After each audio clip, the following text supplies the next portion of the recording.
जो सुन रहे हो, जो जिसका दर्शन कर रहे हो, जिसका चिंतन कर रहे हो, अब उसका ठीक भीतर से मन करना, उसका चिंतन करना भीतर से।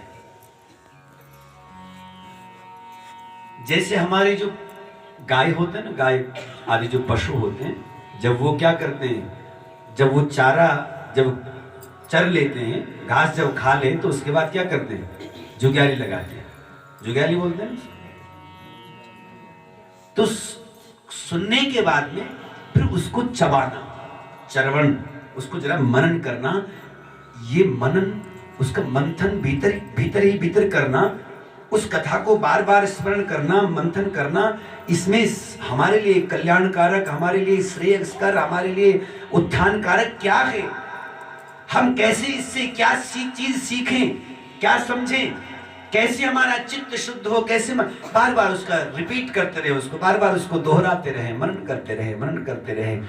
तो मनन के बाद में फिर ज्ञान, भीतर जब बात सिद्ध हो जाए तो ज्ञान रूपी प्रकाश हमारे भीतर प्रकट हो जाएगा और ज्ञान मिल जाए, ज्ञान उपलब्ध हो जाए, ज्ञान को हम उपलब्ध हो जाएं, तो फिर उसके बाद में बचेगा क्या, फिर तो मुक्ति ही है।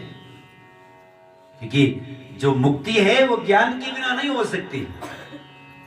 हृदय ज्ञानान्न मुक्ति, बिना ज्ञान के मुक्ति नहीं संसार में।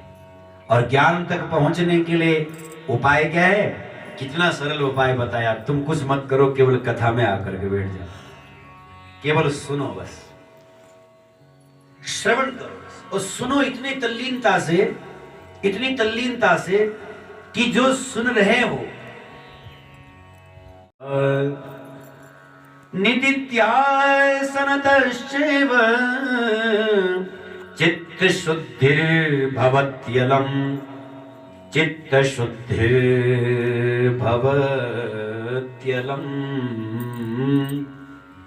तो श्रवण करना, श्रवण के बाद मनन करना, मनन के बाद निधिध्यासन करना, स्वयं में उतारना उसको।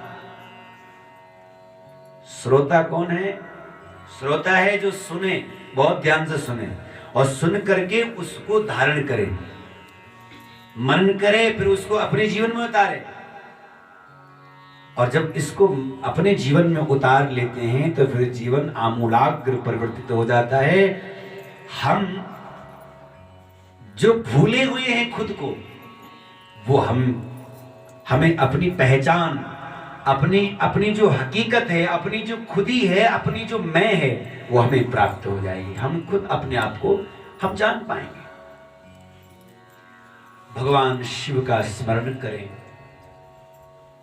और उसका नामामृत का पान करें। चंचला की आंखों में अश्रु बहने लगे। कहा, भगवान क्या आप मुझे शिव पुराण की कथा सुनाएंगे? मेरे पास देने के लिए कुछ भी नहीं है, मेरे पास केवल श्रद्धा है और ये अश्रु है, क्योंकि मैं प्रायश्चित कर रही हूं। मेरे पास जो समय है, मैं उस समय को भगवान की कथा में लगाना चाहती हूं। विरक्त धीर हम जात विषयेभ्यश्च सर्वथा, सुश्रद्धा महती ये तत् पुराण श्रवणेधुना, पुराण श्रवणेधुना।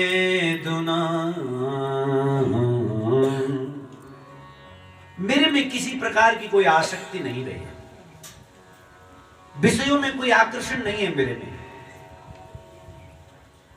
विषयाकर्षण समाप्त हो चुका है। अब तो मेरी एक ही इच्छा है कि मुझे कथा सुननी।